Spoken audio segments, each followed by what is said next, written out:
I'm Richard Sandy. I'm very excited that we're going to be talking to her today. Now, we're just going to wait another 3 or 4 minutes just to make sure that everybody gets here. But until then, on your right-hand panel, you typing in questions or any comments or whatnot. And if we don't get to the questions during the webinar, I will have a whole list of them that I'll be able to give to Claudia at the end. And if you are on her Facebook page, which I'm sure most of you do, you'll definitely be able to interact with her after the webinar and the coming days after that. So hang tight for another 2 minutes and then we'll get started.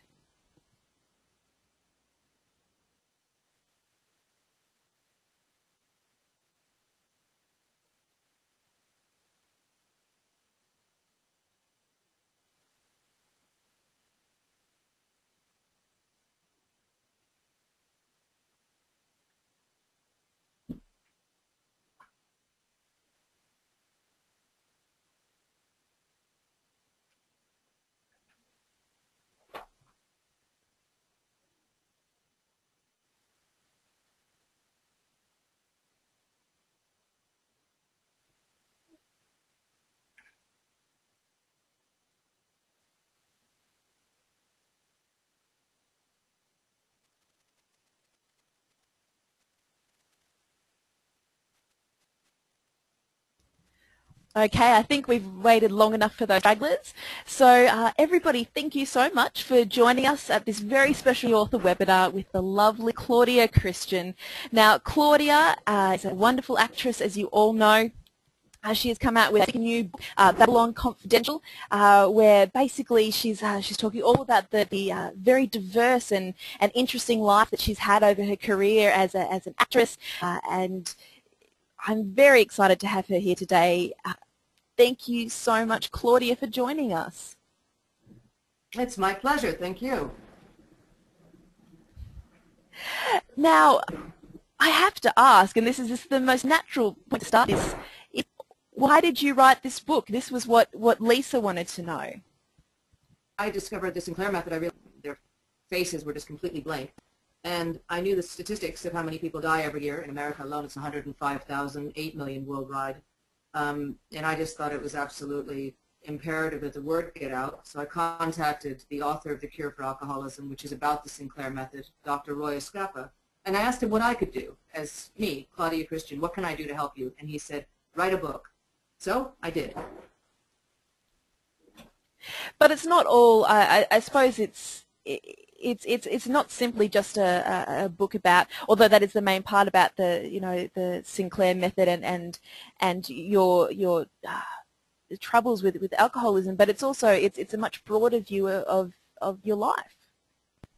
Oh yes, I mean it covers my 30-year plus career and it covers my childhood but you have to include your life if you're going to explain, you can't just jump to the end. It is a memoir. It's a memoir of my experiences in Hollywood and on shows such as Babylon 5, which was a nice, positive 4 years of my life, and of course my relationships, and you have to have a little sensationalism and love and lust and all that stuff in order to sell books. But the main point of the book was to help people, was to share my experiences so that other people were not embarrassed or filled with shame or humiliation. Maybe I could give them some hope for their own situation or for their loved ones who are struggling with addiction. So is it very difficult dredging up the past and admitting that you were an addict? Oh, hell yeah. It was not a cakewalk. I mean, it's something that I was very, very embarrassed about for the years that I suffered, and because I was what's called a binge drinker, I would be sober for 10 months and then fall off the wagon, and every time I would get 9 months under my belt and then fall off again, I felt weak. I felt like it was my fault that I wasn't constitutionally strong enough, because we're raised, especially in this country, to think that addiction is a moral weakness, which it's not. It's a learned behavior. It's a disease. It's something that you really can't control. It is. I never knew that compulsive behavior could take me over, because I'm a very disciplined, strong person who has a beautiful life. I love myself. I have great friends and family. I've been very blessed. So why would this happen to me?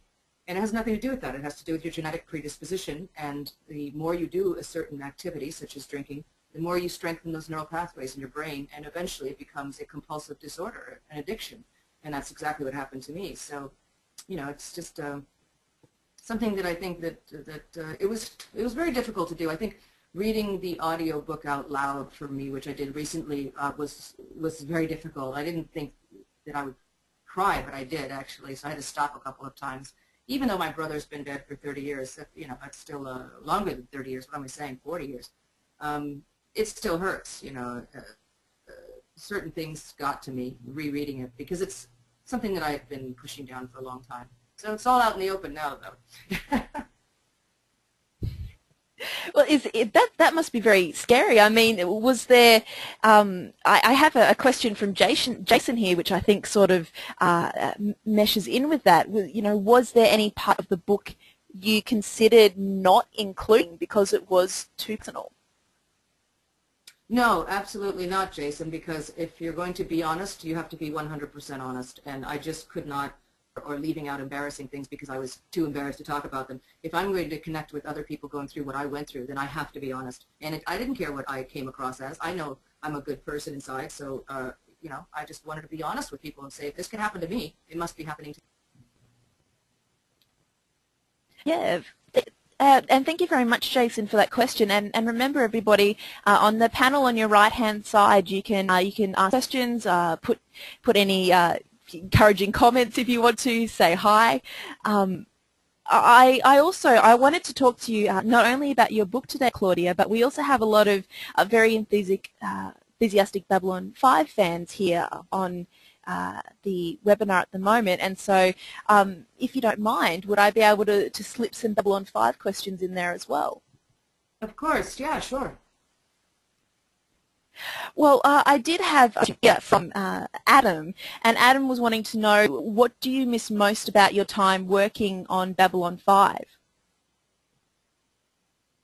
I think I miss the family feeling of going to the same place every day for 4 years and working with the same people. That was just a wonderful experience. I can't say that I mean, I miss seeing the cast members and the crew members a lot, but I'm really blessed because many of us have stayed friends. Some of my best friends worked on the show. I still see a lot of the cast. We have at least 1 or 2 dinners a year that are Babylon 5 reunions. We had one a couple of months back with Bruce and Walter and Pat and Bill and JMS and myself, and you know, it's just wonderful. So we all still love each other and we care about each other, and I think that's the biggest, most wonderful gift that I took from Babylon 5 was the people. There you go, Rob. She also answered your question as well, wanting to know whether or not you kept in touch with others. And it's wonderful, I suppose, when you connect with people, because I suppose there would be a lot of egos in your field. Yeah, every time somebody was a prima donna or had a big ego, we would just fire them or kill them off. It's a very fair method. Yeah, I thought so. I have a question here from Keith. Keith was wanting to know, what would you consider your greatest success in life? And that's not just only in your career. I would say my greatest success in life has been saving lives, and it's occurred in the last year that I've been spreading the word of the Sinclair method. I personally have overseen 30 people going on the method and have heard right from their mouths, "Thank you for saving my life." I think that's the most satisfying thing I've ever heard in my life, and it's far more exciting, admired for anything other than that. My accomplishment was coming out of the closet, talking about my problems and helping other people.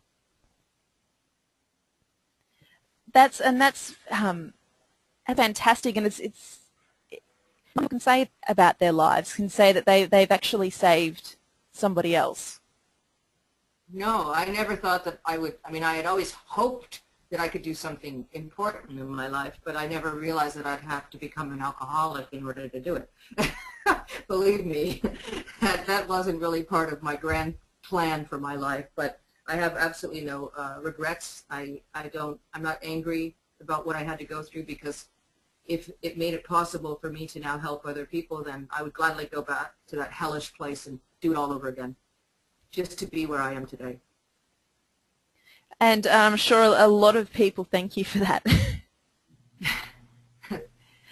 We have just a couple of comments in here from the audience. Michael was just saying a quick hello to you. And hi, Michael. And another another attendee, Nick, he was saying that he's met Jason Carter and Richard Biggs, and he wants to know how did you like working with the two of them? Well, Richard Biggs and I were very close, and he was the consummate professional. He was funny. He was sexy, charming. He had a beautiful wife. He was a great father. He was a very, very highly intelligent man. He was a man who overcame his own personal problems with his hearing loss. And, I mean, I don't think a lot of people realize that he was performing and he was legally deaf. He wore hearing aids since the very, very young age, and he had very profound hearing loss. So he was dealing with that in a very, very noble manner. He was a very elegant man. I loved him very much. Jason and I butted heads probably 99% of the time. We have a very contentious relationship, which was funny for a while, but of late it hasn't been the best, and I'm afraid some people at conventions have witnessed that. And it's just a matter of, you know, you get along with some people and not with everybody. And I think I just, after many, many years of you know, taking his crap, I just fought back. and so now I'm perceived as, you know, somebody who doesn't like Jason. That's not true. I like him. I just don't like hanging out with him. That's all. And you can have those two things as well. I understand where you're coming from in that. Yeah. I mean, you know, not everybody has to be your best friend. I mean, I spend a lot of time socially with Mira and Pat Tallman. And I love Andrea Thompson. I get along with everybody. So, you know, it's just, that's life. I've got a whole heap of comments here of people who have said how much they miss you so much in season 5. I have one here from Roy. And yes, Roy, Claudia does talk about it in Babylon Confidential. So if you want to find out, you should definitely go by Babylon Confidential, because I think that's I've read it. It's a fairly involved season. We probably don't have enough time here. Yeah, I got tired of answering that question, so I wrote an entire chapter about why I didn't come back to the 5th season with utmost detail and respect to, you know, to the entire story. So if you want to hear about it, it was very respectful, read the book. and it was very well. It was very well done as well. I mean, that would be another thing that in writing a memoir, you would have to be so careful how you framed things. Yeah, once again, you know, you don't want to outwardly hurt anybody, but you also want to be honest, you know, and that's just, you have to, there's a fine line to draw between being bitchy or catty and just telling somebody the truth. And you know, I certainly covered my time on the show and the reasons why I left, and I think that'll satisfy anybody who is still curious after 20 years. We have Scott here says, amazing book, Claudia. Thank you so much. He wanted to know, do you exercise? Because found that exercise has helped him with his depression as part of his mental as well as physical benefits. Oh, it certainly does, Scott. It helps enormously. The second I do cardio, I feel like $1,000,000, and it gives me a high. The days that you don't take naltrexone, the days that you don't drink, if you participate in healthy behaviors like working out, it actually increases, you're not blocking those endorphins, and your endorphins become even stronger. So it's a very, very big benefit for people on the Sinclair method to work out sports. I hike with my girlfriends every weekend, and during the week if I can, and then I love to swim, and that's just my all-time favorite. And California is the best place to do that. Pretty much. California, Hawaii, Australia. I suppose you were talking there a little bit about the Sinclair method. How did you find out about the Sinclair method? Because it sounds, you know, you struggled for quite a while before you came across it. That's because I mean, yeah, nobody ever told me about it. It took me getting into a detox center and almost dying, and then finding a little flyer for something called Vivitrol, which was a shot. And I kept calling because I wanted to get that shot. It was supposed to decrease cravings of alcohol. And nobody ever returned my call, so I did my own research, and I found out the ingredient was naltrexone. Started researching naltrexone, found The Cure for Alcoholism, the book by Dr. Roy Escapa, contacted Dr. Roy Escapa, ordered some naltrexone online, and put myself on it, and that's how I found it. So for a whopping $35, I cured myself of this insidious learned behavior of alcoholism, as opposed to $60,000 for rehab, and or years and years of AA, and which didn't work for me. You know, just like a diabetic has to stay on insulin, an alcoholic has to stay on naltrexone for the rest of their life. You're basically in remission. As long as you're on the Sinclair method, you are in remission. But if you go off of the Sinclair method, you can certainly learn those alcoholic behaviors again. So why is it though that why is it that nobody seems to know about it? It seems so strange when it's made such an impact. You can't make money off of it. You can't make money off of it. Naltrexone is not a patented medication. It's released by several different pharmacies under several different names. And it's an inexpensive, low-grade, FDA-approved drug for the use in alcoholism. The difference is that doctors have taken it upon themselves to prescribe naltrexone with abstinence, and it doesn't work with abstinence. You have to introduce alcohol to the opiate blocker in order to cause what's called pharmacological extinction in the brain. Without introducing the alcohol, you're doing nothing. They've done over 70 blind placebo dual tests, clinical trials, and it's proven, 20 of the trials has proven that it does not work with abstinence, and 70 of the trials have proven that it works with drinking. It gives you back your control of drinking and puts your brain back to the pre-alcoholic state, and that cannot be achieved through abstinence. So the reason why people don't know about it is twofold. Nobody can make any money off of it. It's a cheap, it's an incredibly inexpensive cure. The pills are 10 cents to $1 a piece. If you have insurance, it's super cheap. And even if you don't have insurance, you can order them online. It's a lot less expensive. You don't have to quit work. You don't have to take 3 months off. You don't lose your friends, your family. You don't have to tell your boss you're an alcoholic. You can even detox at home. So you don't have to pay for detox, which is anywhere from $2,000 to $10,000 in this country or more. So of course, this is going to put a huge dent in the multi-billion-dollar rehab industry, and they don't want that. I actually called a rehab place and said, how come you don't utilize the Sinclair method? And they said, oh, why would we want to use something that's going to put us out of work? So that's what really ticked me off and made me even more determined to spread the word. The other reason why you don't hear about it very often is because there's just the basic rule of who wants to give a drunk a drink. You know, people can't wrap their heads around that. It's abstinence or nothing.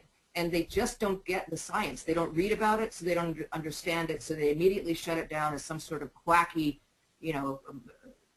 ridiculous method that could not possibly work because they don't read about it. I mean, it's a proven cure. It's proven. And I suppose when people hear the words, oh, you have to be on it for the rest of your life, they're like, oh, that's clearly a quack method, make you pay for it for the rest of your life. But when you think about the fact, what about people with diabetes? People with diabetes have to be on insulin for their entire life. HIV, and if you're HIV so it's positive, a similar sort of thing is what you... Of course it is. Of course it is. And that's the ridiculous thing is that and by the way, you don't take the drug every day. You only take the drug when you drink. And 40% of the people on the Sinclair method stop drinking altogether. They become completely abstinent. So you're only saying to somebody, take a pill an hour before you have a drink every time you drink. You're not telling them to take a pill every day. I have some more questions here from the audience. From Dan, he says, you've led such an amazing life. How have you attained such focus in all of your ambitions and, throughout your career, through your books, through your music, through your voiceover work? I think I've just always been a very, very creative person. I never was much into school. I left school at 16 and I moved to Los Angeles. I knew I wanted to be an actress from the time I was very, very young. If I wanted to be able to play music, sing, I just, anything creative.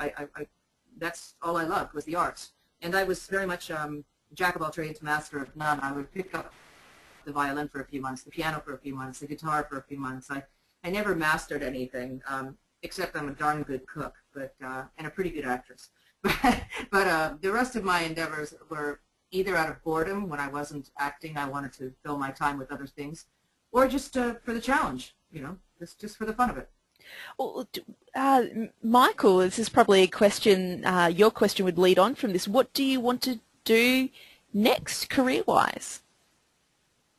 I want to continue spreading the word about the Sinclair method. I want to do motivational speaking. I want to help people. I want to speak at medical conferences. I want to go with doctors. I want to sign more doctors onto using this treatment for their own patients. I want to go to clinics, hospitals, rehab places if they'll have me, any place. That is my sort of the next phase of my life. I'm always going to act as long as the work comes around and people ask me to do things. I'll always do that. And I'll always do my voiceover work because I love doing that. It's just a lot of fun doing games and you know, car ads and things like that. I can imagine you'd be a fantastic motivational speaker. You're very motivational right now. Well, thank you. And in our writing career, Morgan Grant Buchanan, my partner, and I have just, looks like we're very close to signing a deal for our YA novels.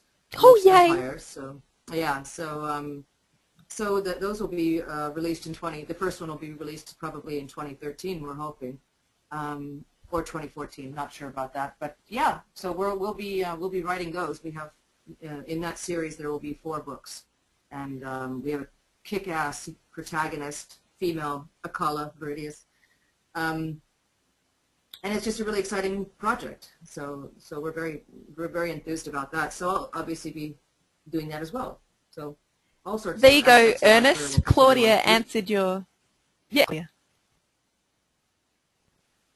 there you go. Claudia answered your question without me even having to ask. That's for new books and Ernest can see a female protagonist. Does protagonist have a name? No. Hello.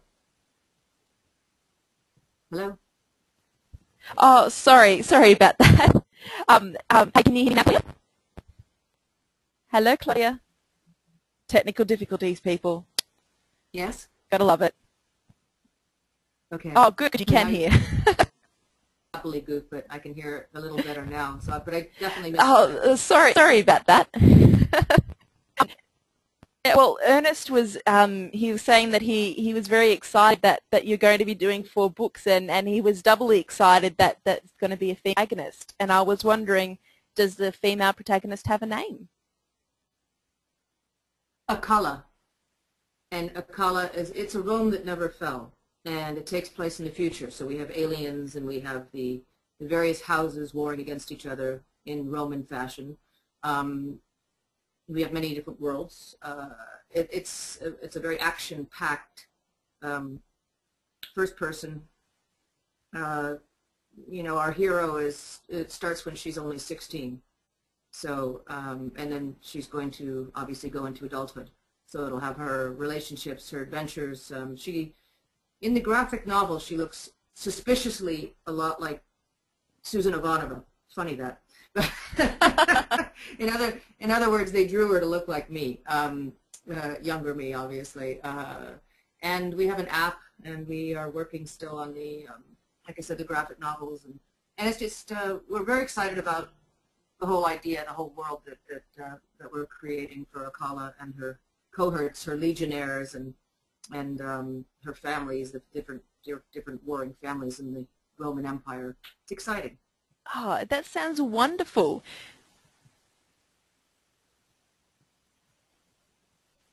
Would you consider yourself to be a geek in real life? You know, you're writing science fiction, you've been in science fiction shows. I definitely am a history geek. I've always only read history, and I'm very much a Renaissance fair geek. I'm very much a Civil War reenactor geek. You know, put a costume on me and I'm the happiest girl in the world. When I was doing Highlander, I was absolutely thrilled. Working with swords and horses and, you know, medieval flashbacks, all that kind of stuff is my favorite. But I've never really been very much in tune with science fiction. I was never interested in the future. I was always interested in the past. So that's why time travel and things like that I've always loved. You know, now that this one does have a historical aspect to it, and that's why I like it. I don't think I could write straight. I mean, I wrote a Babylon 5 book, and we're doing this this Red Fury novelette that is going to be released soon for the fans as a thank you for leaving reviews and spreading the word about Babylon Confidential. So, you know, that kind of stuff is fun, but that's because it's about Babylon 5. I don't know about writing hardcore sci-fi, you know, and the futuristic hardcore sci-fi. Well, I bet you'd know the Babylon 5 world much better than anybody else. No, actually, you'd be surprised. I think the fans know it much better than I do. There's times when I go to a convention and they'll say, you know, episode 18, blah, blah, blah, this in this scene, and I'm just thinking, guys, you know how many brain cells I killed when I was drinking?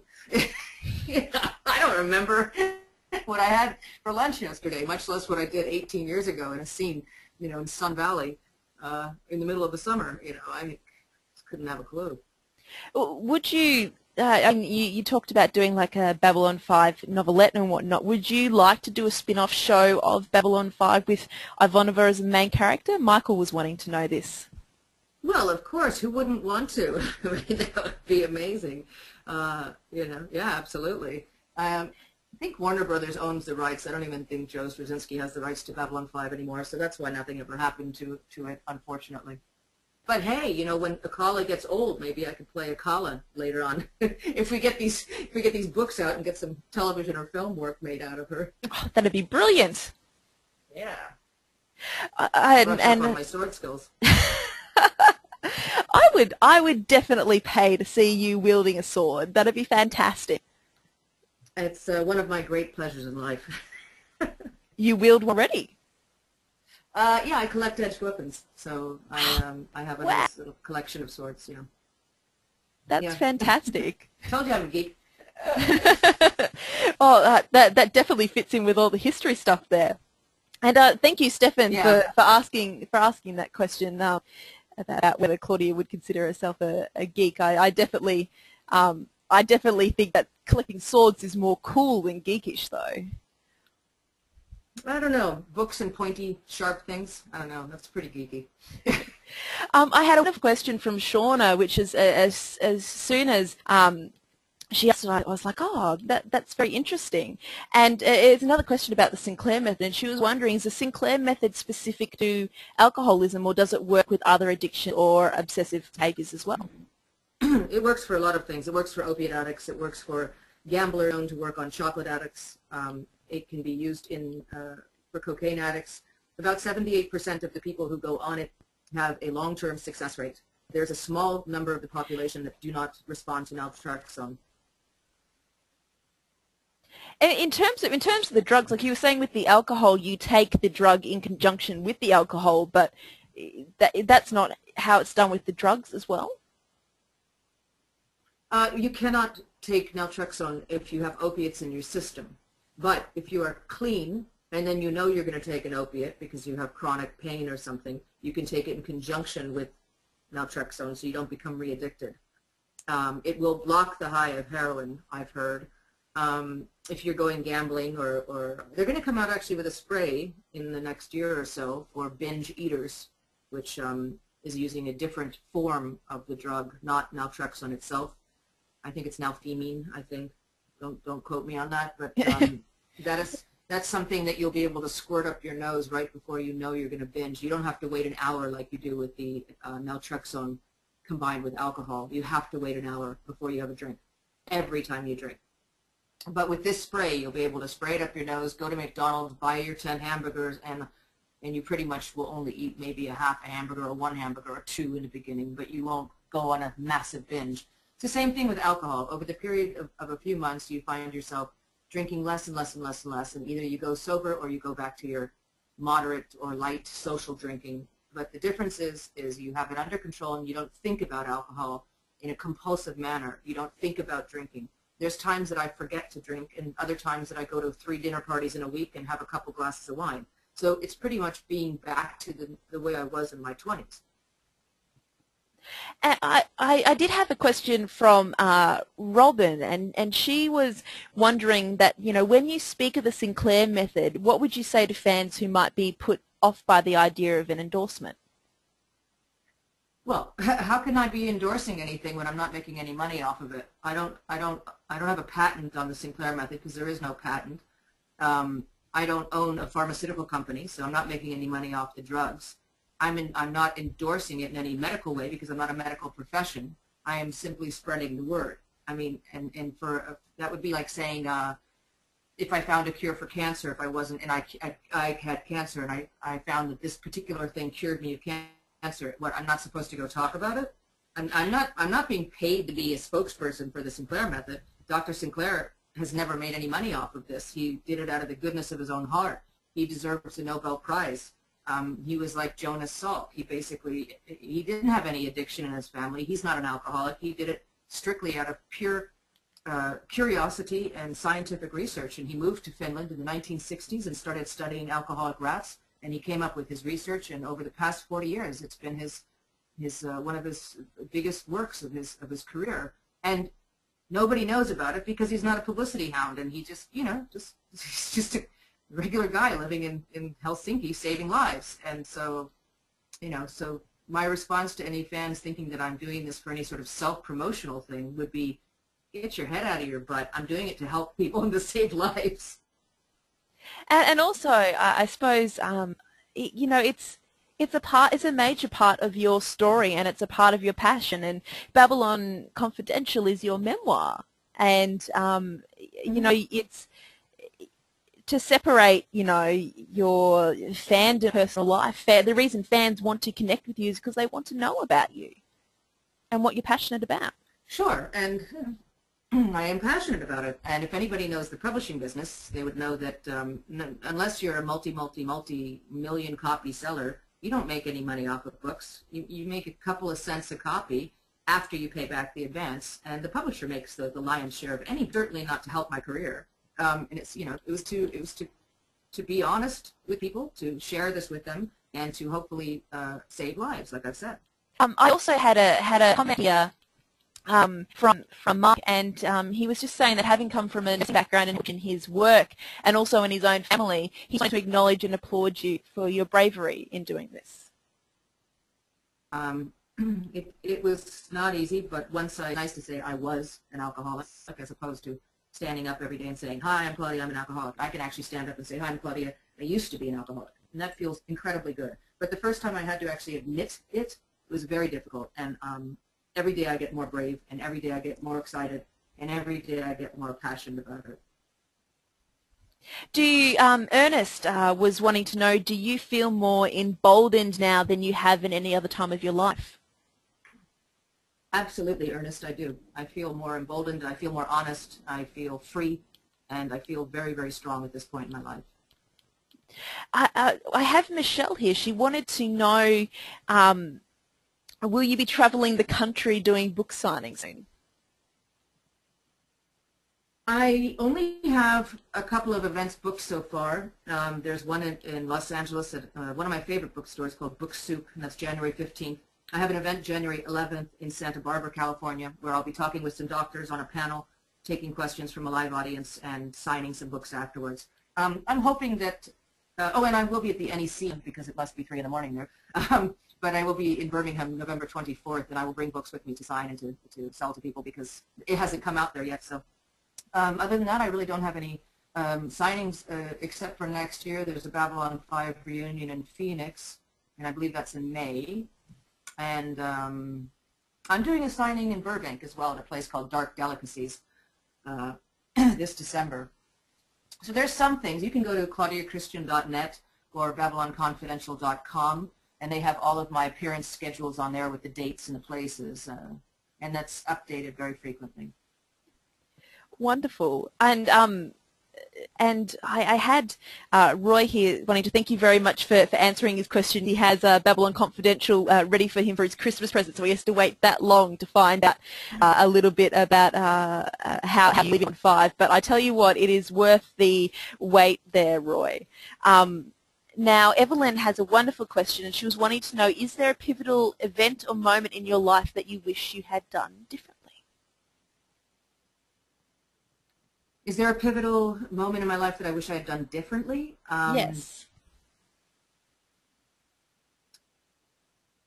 I don't really think so. I mean, I think if I had not made the mistakes that I made, I wouldn't be the person I am today. And hindsight is always, I don't know, it's pretty clear, but my choices that I made in life were dictated by the person that I was, which was dictated by my nurture, by my upbringing, by my childhood. So all of those things that combined made me into the person I was, and hence I made the choices that I was going to make.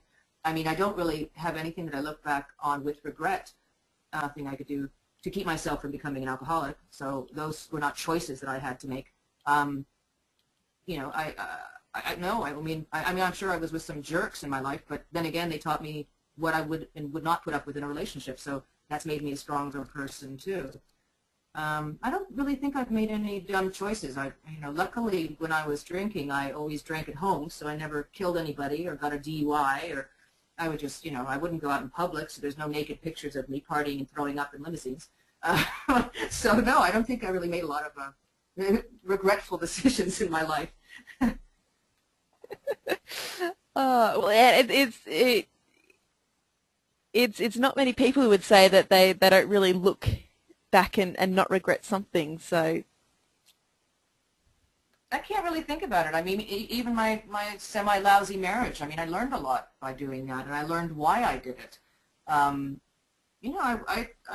went to thinking that at one point my parents thought that addiction was all in your head, so I went to a shrink for a couple of years, and I can tell you, she was an excellent shrink, but addiction has nothing to do with your childhood or your upbringing. Or, yes, a lot of people take drugs and drink to escape pain or a divorce or the loss of a child, but not everybody does that. And there's a lot to do with genetics, and both of my grandfathers were drinkers. So, it's an interesting thing. I look back and I think, well, even those choices of being in lousy relationships, I wouldn't have changed it, because that was my life. That was the path I was supposed to lead. Luckily I never got in a car with somebody that was super drunk and got in a horrible accident, because then I could sit here and say, yes, I would absolutely change getting in that car with that person. When I was raped as a young girl, I mean, I got in a van trusting somebody. It was my neighbor. Am I supposed to look back and say I regret that? No, it happened, and it was hard, but I got through it, and I think I'm stronger because of it. And when you look back at the statistics, 1 in 5 women in the United States are raped, so I'm not exactly alone in that situation. And it certainly didn't make me go drink, that's for sure. So no, I don't have many regrets. I really don't. And you can definitely see how strong of a person you are when you read Babylon Confidential as well. It's the way that you tell people about your stories is just I'm in awe. Thank you. I did have a question here from Bernie. He wants to know that working in the industry, is that your drinking problem? I'm sorry. All I got was you have a question from Bert or something? Bernie. from Bernie. Bernie okay. was wanting to know, did working in the film industry just compound your drinking problem? No, the only thing that compounded my drinking problem was unemployment. There was a time in my life when I was having financial difficulties. I had a very, very large house, and I was supporting people financially. But that in itself didn't make me an alcoholic. It was the years of all of that reinforcement of those neural pathways and the genetic predisposition to become an alcoholic. People don't understand that.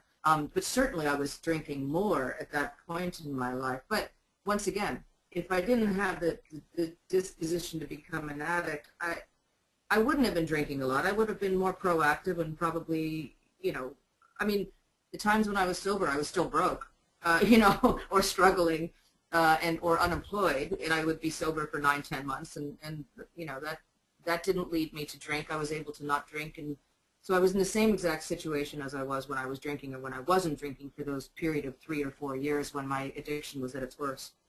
I mean, see, that's another thing people don't understand. I wasn't an everyday drinker.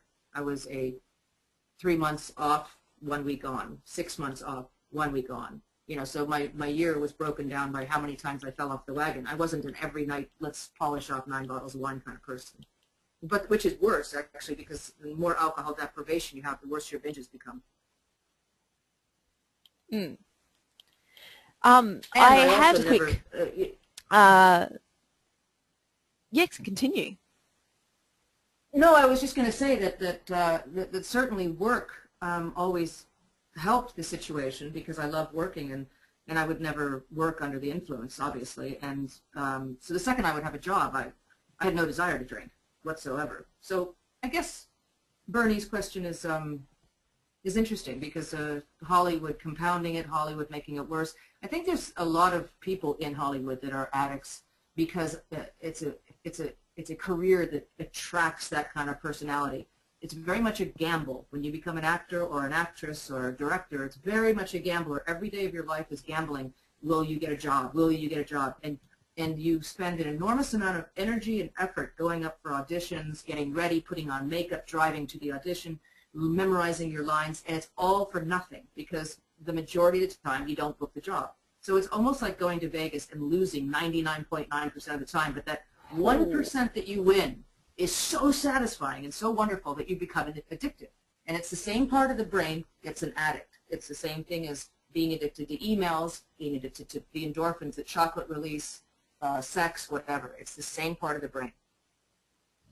Wow, and that's such a fascinating, I suppose, thing to think of as well. That was a great way to talk about it. That, you know, getting that job in Hollywood, and I can that really makes sense to me. I do have it's a high. It's a total high. I do have Rob here, and I just wanted to have a bit of a shout out to Rob because Rob is actually coming in from England. And it's 2 a.m. in the morning here, and he has to get up in 3 hours to work. No. So thank you, Roy, for joining us. And he said that he introduced his boys who are in their 20s to Babylon 5, and they love it. So he said he's brought generation to that as well. Oh, that's fantastic. Well, thanks. Thanks for joining us. I do have a bit of a more romantic question from Frank, who wanted to know if you wish that there was a different ending for Marcus and Ivanova in Babylon 5. Actually, I was more interested in the Talia Ivanova story myself, but that's just, I just thought that was such an interesting, more complex relationship. I think the unrequited love was very romantic, and the fact that we never consumed our love, Marcus and I, and the fact that he gave his life up for Ivanova, I think was I mean, it's the ultimate Romeo and Juliet story, really. And there was many elements that people could relate to, you know, never telling the person that you love them, never going out on a limb for love. All of those things, I think, were very heartfelt in that particular relationship. But I think Joe wrote it out in a great way. I think it was very dramatic and I think more interesting than if they would have had a relationship, honestly. I think it was quite well done. I have to admit, even though, you know, it crushed me a little bit, it was the right ending. And I think it's a very hard thing for a writer to do as well, is to get the right ending. Not necessarily the one that will please everybody, but the right one. Exactly. I did have one question. Someone was wanting to know, I said they love the Anne Max series of radio plays, and they said, can we hope that you will be doing more? No, the Annie Makes, yeah, we're going to do another one. We were supposed to do it this year, so we must be put off a few months, but I imagine by next year we'll get the next one up. The script is pretty much done. I know that. Oh, that's exciting. Yeah, I love Annie. That's one of my favorite characters of all time. Donald wants to know if you have a favorite historical figure and why. Well, I've always liked. I say this so many times, but I've always been intrigued by Hildegard von Bingen, just because she just seemed like a really interesting woman. And you know, some of the great warriors, Boadicea, and any of these women that in a time and era went way and above the call to be strong up against society and stand out of their places. You know, any historical figure that has raised itself up from whatever harshness that they're experiencing and pulled themselves up by the bootstraps and basically, you know, done something good for themselves. And you know, I like hero stories. I like people who come from nothing and make something out of their lives, whether they're men or women. I've always had a great admiration for underdogs. I guess that's what you would say. Yeah, it's very, very interesting to hear what your influences are, as it were. I had a little cheeky comment from Rob here. He said, "Didn't you work for Sinclair started on Babylon 5? Is that coincidence or fate that you're also talking about the Sinclair?" You mean the Sinclair method? Yes. You mean the Sinclair method and Jeffrey Sinclair? I know. Yeah, no, it's not cheeky at all. It's quite funny. A lot of people have mentioned that that coincidence, and I've always found it amusing that it was the Sinclair method myself. You know. Yeah, no, I have Arthur here who wanted to ask her. He said he has his brother interested in the method by sharing your book with him, but he said that he's prone to seizures and they can't find a lot of information. So I was wondering if you were aware of any issues in taking the drug if you're prone to seizures.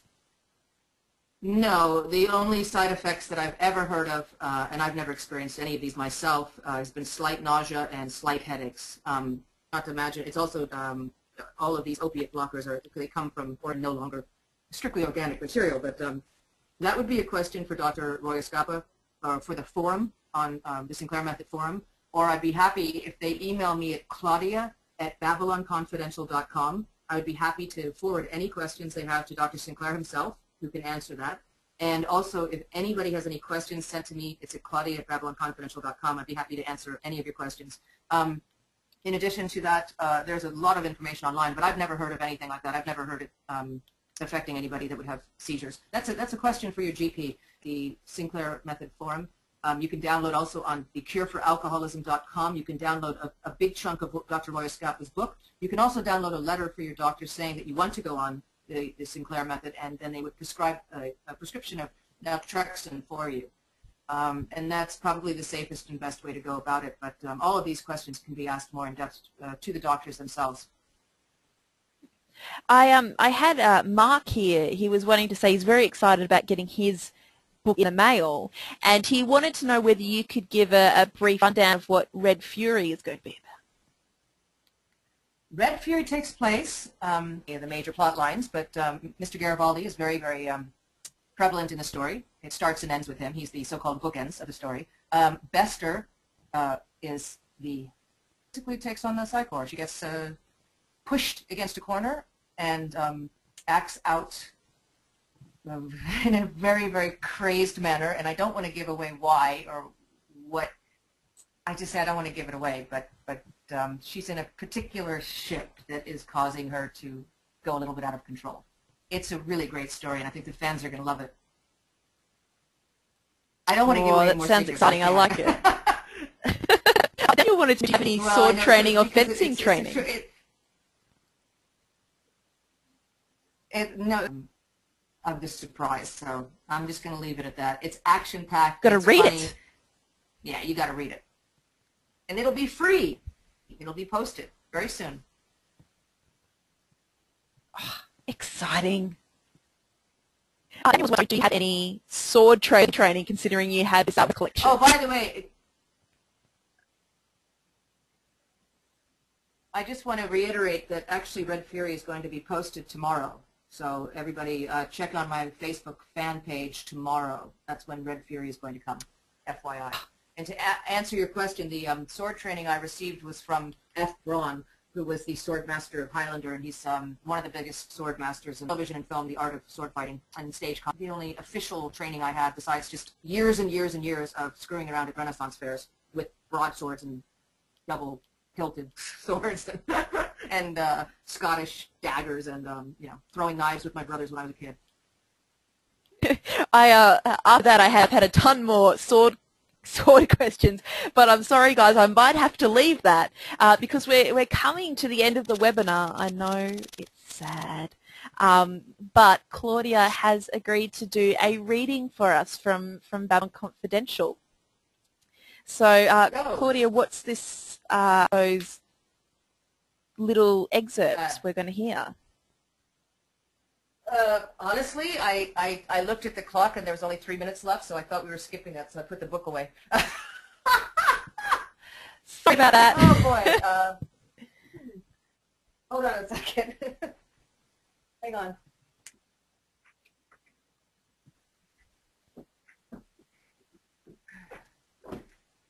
Okay, that went online and ordered it, pre-ordered it, has already heard the first 3 chapters. Those were available. So, gosh, somebody pick a page. Throw a page. Okay. What? Right. The page is. Nope. Hear you, mate. Listen to the page. Bernie, 73. No, So that's Bernie on page 73. He asks for.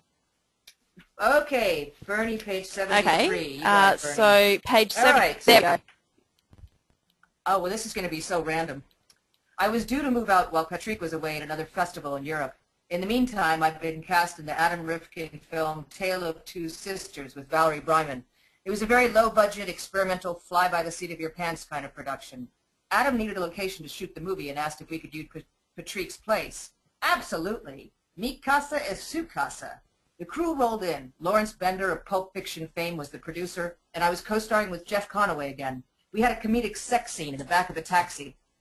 It turned out that when Adam said experimental, he really meant it. I can't remember there being a script at all, and Charlie Sheen was credited as the writer. He narrated parts of the story in a voiceover and contributed some of his own original poetry to the project. Here's an example of some of his free-form poetry from the movie. They used to call me Wheezy. Now they call me Mo. Busted liver, 3-pronged freebase device. My chin, she's on fire. The top, the mountain of Fig Newtons. That's Charlie Sheen's writing, not mine. This literary gem is another example. Black and blue skid-marked lunchbox drools pasta prima. Frozen bacon pie suffering from the heat cries out in salted pork. Freeze frame. Mom and Dad are trying to think, we hope. Okay. Since there was no script, Valerie and I improvised our scenes. I would rant about my asshole husband who cheated on me, and Adam would cut to a picture of Patrick and me that was still up on the mantelpiece. It was amusing enough at the time, but the icing on the cake came a year later when I ran into Patrick at Cannes. My house get into a movie. Why was there a picture of us? When did it all happen? I just shrugged, smiled, and walked on. In hindsight, it was the act of a 21-year-old striking back at the older man who'd hurt her. But I don't mind telling you that at the time, it was beyond satisfying. So there you go. There's your random clip from the book. It makes no sense to anybody who hasn't read it. That's wonderful. Thank you so much, Claudia. We have Sue here who's saying thanks so much. You're an amazing person and we've had a fantastic time here today. If you want to contact Claudia, the website is www.babylonconfidential.com, and Claudia is also on Facebook as well as on Twitter, so you can see all of the contact details right there. I do run these Meet the Author webinars for free, and you know, if you're interested on webinar places, feel free to sign up for the email list at tiny.cc/meettheauthor. Thank you very much, Shauna. She says thank you so much, Claudia, for being with us today. And I have another thank you from Michael. We really just can't thank you enough, Claudia, for having a chat and answering all of our questions. Well, thank you. And ironically, I'm just off to an Adam Rifkin rap party for his most recent television series. So I will tell him that he was mentioned today in this webinar as the crazy director with the Charlie Sheen freeform poetry. And I thank all of you for your questions. They were very refreshing, and I hope you all have a wonderful night wherever you are. Yes, thank you guys, and thank you, Claudia. Have a great night, everybody.